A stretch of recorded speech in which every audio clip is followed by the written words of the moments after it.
गणेशाय नमः। जय सिया राम। दोस्तों, व्रत त्योहार कहानी चैनल में आप लोगों का बहुत बहुत स्वागत है। तो दोस्तों, आज है आमल की एकादशी। तो चलिए आमल की एकादशी का महत्व और उससे जुड़ी कथा मैं आप लोगों के सामने प्रस्तुत करती हूँ। तो चलिए शुरू करते हैं। आमल की एकादशी का महत्व। धर्मराज युधिष्ठिर बोले, हे जनार्दन, आपने फाल्गुन के कृष्ण पक्ष की विजया एकादशी का सुंदर वर्णन करते हुए सुनाया। अब आप फाल्गुन मास के शुक्ल पक्ष की एकादशी का क्या नाम है तथा उसकी विधि क्या है, कृपा करके आप मुझे बताइए। श्री भगवान बोले, हे राजन, फाल्गुन मास के शुक्ल पक्ष की एकादशी का नाम आमल की एकादशी है। इस व्रत के करने से समस्त पाप नष्ट हो जाते हैं तथा इसके प्रभाव से 1000 गोदान का फल प्राप्त होता है। इस व्रत के करने से समस्त पाप नष्ट हो जाते हैं। हे राजन, अब मैं आपको महर्षि वशिष्ठ जी द्वारा राजा मांधाता को सुनाई पौराणिक कथा के बारे में बताता हूँ। आप इसे ध्यान पूर्वक सुनिए। आमल की एकादशी व्रत कथा।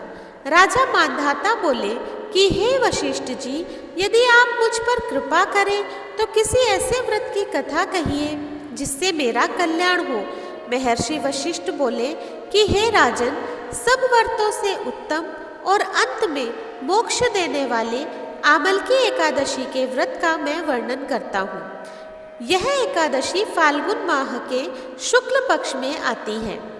एक वैदिश नाम का नगर था जिसमें ब्राह्मण, क्षत्रिय, वैश्य और शूद्र चारों वर्ण आनंद से रहते थे। उस नगर में सदैव वेद ध्वनि गूंजा करती थी तथा पापी, दुराचारी तथा नास्तिक उस नगर में कोई नहीं था। उस नगर में चैत्ररथ नाम का चंद्रवंशी राजा राज्य करता था। वह अत्यंत विद्वान तथा धर्मी था। उस नगर में कोई भी व्यक्ति दरिद्र व कंजूस नहीं था। सभी नगरवासी विष्णु भक्त थे और आबाल वृद्ध स्त्री पुरुष एकादशी का व्रत किया करते थे। एक समय फाल्गुन मास के शुक्ल पक्ष की आमल की एकादशी आई। उस दिन राजा, प्रजा तथा बाल वृद्ध सबने हर्षपूर्वक व्रत किया।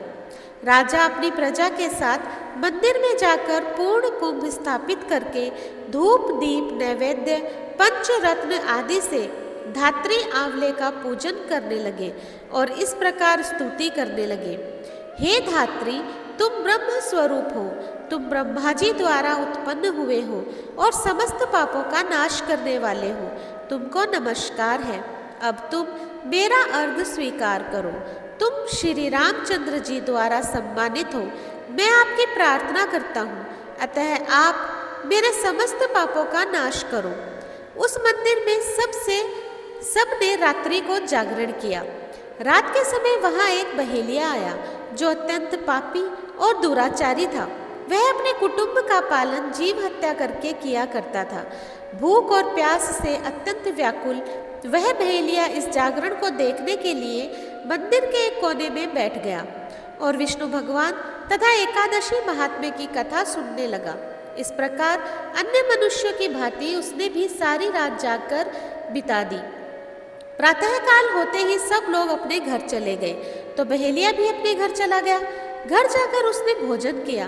कुछ समय बीतने के पश्चात उस बहेलिये की मृत्यु हो गई। मगर उस आमल की एकादशी के व्रत तथा जागरण से उसने राजा विदुरथ के घर जन्म लिया और उसका नाम वसुरथ रखा गया। युवा होने पर वह चतुरंगिनी सेना के सहित तथा धन धान्य से युक्त होकर 10,000 ग्रामों का पालन करने लगा। वह तेज में सूर्य के समान, कांति में चंद्रमा के समान, वीरता में भगवान विष्णु के समान और क्षमा में पृथ्वी के समान था। वह अत्यंत धार्मिक, सत्यवादी, कर्मवीर और विष्णु भक्त था। वह प्रजा का समान भाव से पालन करता था। दान देना उसका नित्य कर्तव्य था। एक दिन राजा शिकार खेलने के लिए गया।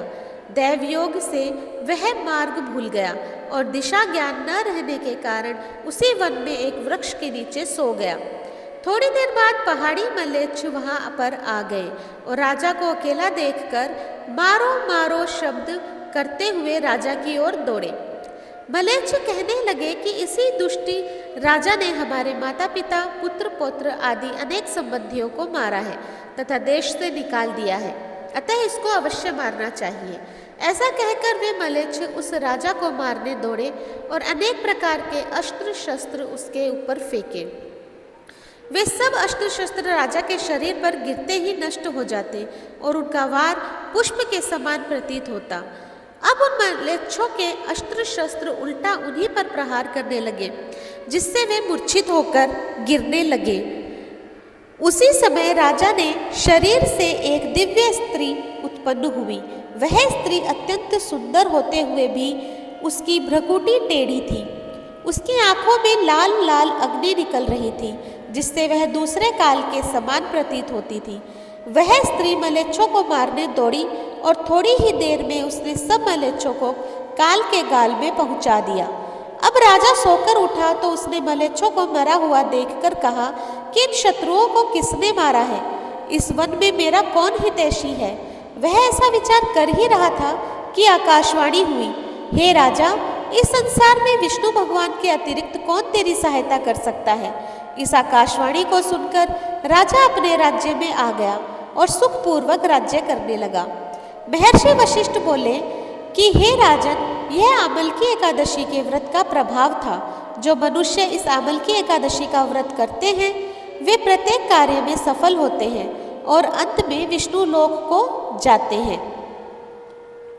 तो दोस्तों, आमलकी एकादशी को ब्रज में रंग भरनी एकादशी, श्रीनाथ द्वारा में कुंज एकादशी तथा खाटू नगरी में खाटू एकादशी भी कहा जाता है। इस एकादशी में आंवले के पेड़ की पूजा की जाती है। तो आज मेरे द्वारा बताई गई आमलकी एकादशी व्रत कथा अगर आप लोगों को पसंद आई हो तो मुझे कमेंट बॉक्स में ज़रूर बताइएगा और ज़्यादा से ज़्यादा मेरे चैनल को सब्सक्राइब कीजिए, लाइक कीजिए और शेयर कीजिए। धन्यवाद।